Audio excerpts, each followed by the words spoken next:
Alrighty, ladies and gents, let's do it to it.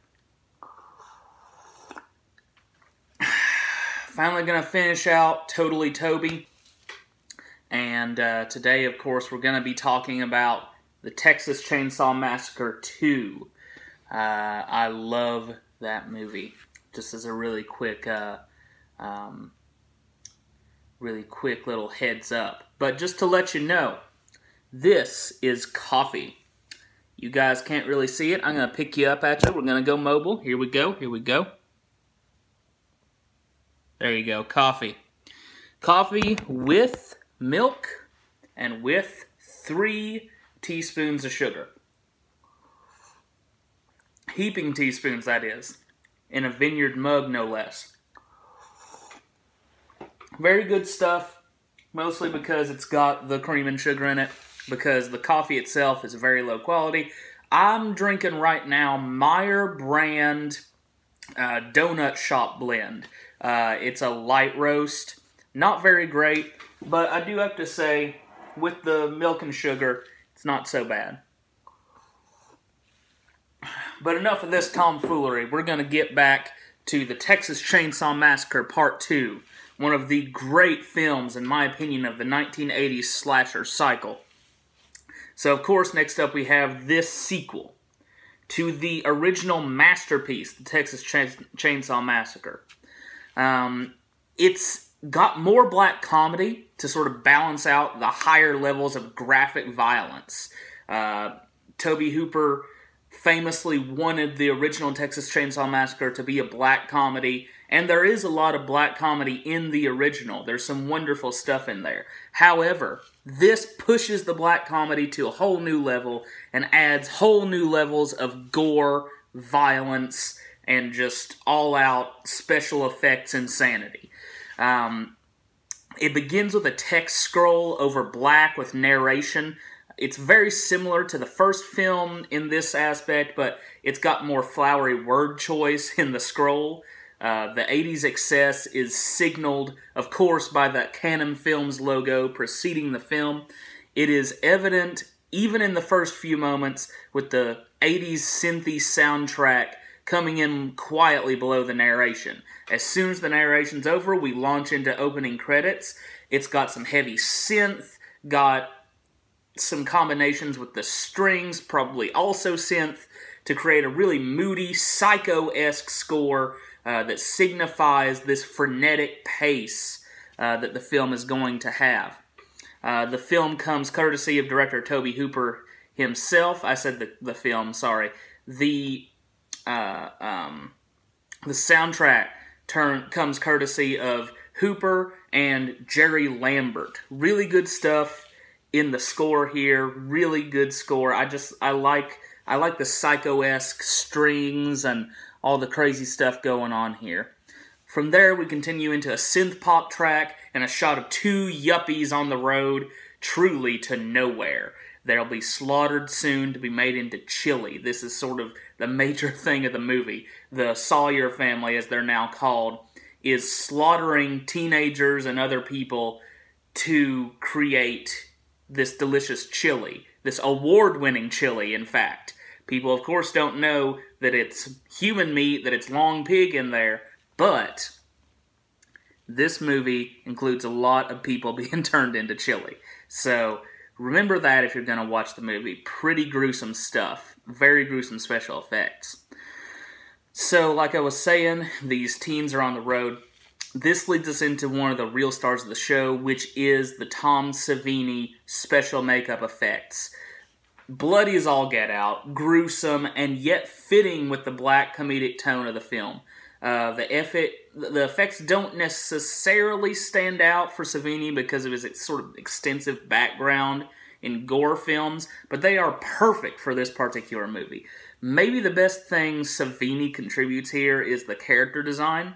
Leatherface looks mildly less imposing here than in the original, but Chop Top, Grandpa, and Nubbins look great, especially Chop Top. The final chainsaw battle is great, and the skinned LG suit is just darn near perfect.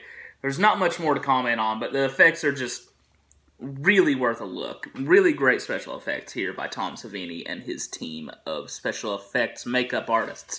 The cinematography is equally good, something like a combo between the slick poltergeist and the gritty original chainsaw slash sort of Eaten Alive. I've seen a little bit of that movie. From what I get, it's kind of very similar to Chainsaw in its directorial qualities. The neon colors here are really big, a lot of reds, greens, and yellows. Beautiful stuff. They combine to give the film a real 80s look and feel. This is the perfect look for a horror comedy, in my opinion. Cinematographer Richard Corus does a really great job. The editor, Alan Jakubowicz, I think I'm pronouncing that right, provides a superb pace for the film, wild and crazy, but also perfect for the black comedy here. The sound and set design are also fantastic. Just really great stuff going on in the technical aspects of this film. And as for the characters and acting, L.M. Kit Carson is the screenwriter, and he delivers a fantastic script. The characters are great, especially Chop Top, the new addition to the Sawyer family. He is played perfectly by Bill Moseley. He's also one of the reasons to watch this movie, in fact. I think it's more Chop Top that I think people love this movie for than for anyone else. The three recurring characters in the first film, Leatherface, the cook, aka Drayton Sawyer, and Grandpa, they're also well done. Nubbins is the hitchhiker here, but he's only there in the form of a corpse. They carry around this corpse of the hitchhiker from the first film and call him Nubbins, which is kind of cool and funny. Especially a moment where Drayton drags him underneath the table and he's like, "Come here, Nubbins!" Just great stuff. Leatherface is more developed here as a character. He is somehow less threatening, and Grandpa's barely there and not as present even as he is in the first film. But Drayton is even more charismatic, deftly played by Jim Sedow. The overall motivations of the Sawyer family are different here, and yet they're just as satisfying. The search for material gain that they have and their desire for this commercial success sort of stems from their low standing in the original film. They're just so poor in that first movie, but in this movie they are trying to get rich. They're on their way to it. They are doing well. They're a small business that is doing really, really well. And what this movie really does in some ways, and I'll get to a more in-depth analysis of this later, but this is really a movie about materialism and about criticizing both the lower and upper classes. Really interesting stuff there. But let's see. As for all the other characters in the movie, there's Stretch, played by Carolyn Williams. She's really good, strong final girl with a powerful scream and some very likable personal traits. Really nice, nice looking and very nice seeming lady here. She's stuck in this meaningless job and wants to extend into a real powerful journalistic career, which is really cool, but it's kind of sad that her desire is exactly what brings her into this sort of downfall. She wants to get a story, and because she wants to get that story, she has to go through this, and turns out she can't handle it. I mean, who could, honestly? Except, perhaps, a character that we'll talk about here in just a little bit. Her sidekick is LG. He's wonderfully played by the great Lou Perryman, rest in peace. He is wonderful here, so funny. He's one of the real reasons to watch this movie. I think one of about 3 performances that really make you want to watch this movie. Let's see. He's really funny in his comic relief, but at the same time, he's got this wonderful, sort of whimsical, childlike quality about him. It's really fun, and I love that about LG. He's fantastic. Again, wonderfully played by Lou Perryman. Let's see here. Sorry, I gotta adjust something. I know that's incredibly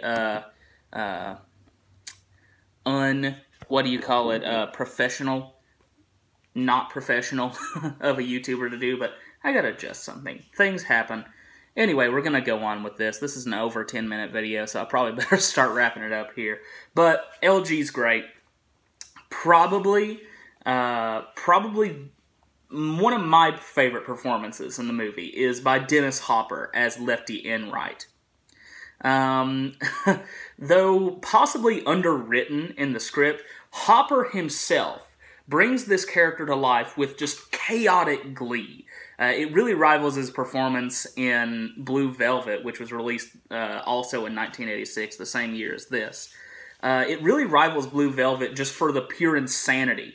Lefty battles this sort of depressed drunk part of him, a zealous man of God part of him, and the part of him that's just a hard-boiled Texas Ranger. And that really gives power to his struggle against the Sawyers. They say that Dennis Hopper was actually sober during this film, which is really, really hard to believe. But what he did is, instead of actually being a drunk, is he would just spin around in circles so that he would look drunk right before the scenes. Like, before they called action, he'd just be spinning, and then all of a sudden they'd call action, he'd stop, and then his eyes would just boggle out of his head, and he'd just be looking everywhere. It really adds sort of this method aspect to his performance. Really great stuff. Really good performance, maybe more than a film like this deserves, in fact. But as for any analysis of this film, I've done a little bit of that already, but it seems to be a critique of materialism, specifically this movie. Protagonists, they both want something that's more or less existential and metaphysical. Lefty is this Christian revenger in need of revenge for his family, and Stretch is this woman that doesn't have any purpose and needs this big break to save her career. But the antagonists just want nothing but material, flesh stuff. Flesh, money, possessions.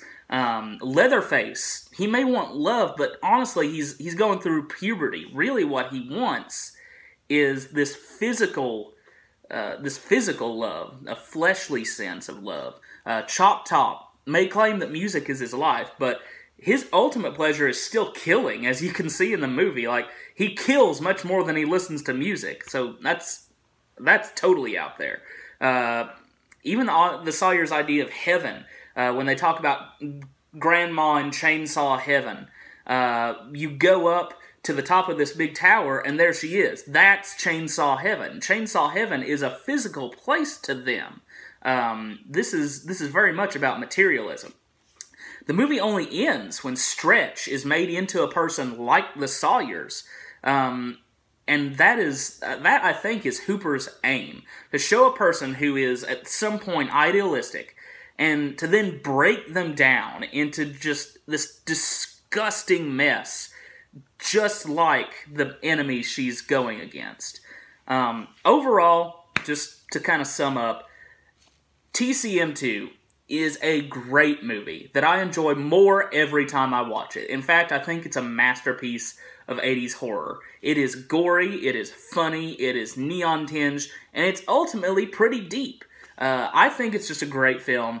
In my opinion, 8 out of 10. Fantastic movie. I've reviewed this movie, I think, on this channel a ton of times, but this is my more in-depth review. It's a fantastic movie. Definitely check it out.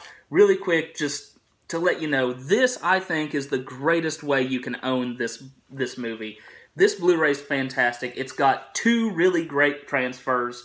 The disc 1 has a new 2K HD scan from the interpositive film element, which is just fantastic. Disc 2 has the original HD master, so if you prefer that, that's actually what I watched this time, and it still looks great. It's not quite as good as the 2K scan, but it is still really good. This has a bunch of special features on here. There's, let's see, 1, 2, 3, there's 4 or 5 commentaries on here. It's crazy. Awesome stuff. It's just packed with special features, making ofs, extra additions to making ofs. We've got House of Pain, which is an interview with the makeup effects artists Bart Mixon, Gabe Bartalos, and Gino Crognale. It's got a bunch of interviews with the actors, and of course the big the big special feature documentary that Michael Felsher did on the original Blu-ray. Michael Felsher actually, I think, supervised this Blu-ray as well. Really good stuff. Definitely check this movie out, and check it out on the Scream Factory Collector's Edition Blu-ray. Fantastic stuff, guys. Rock on. If you like, subscribe. Talk to you later. And again, I'm going to send you out of here, out of the Tobe Hooper madness that we have gone into, with a sip of coffee. Tobe Hooper always enjoyed cigars. A good cigar, in my experience, I've never smoked one. A good cigar, from what I've heard, should taste just a little bit like coffee. I've got coffee. Rock on, guys. Talk to you later. Bye-bye.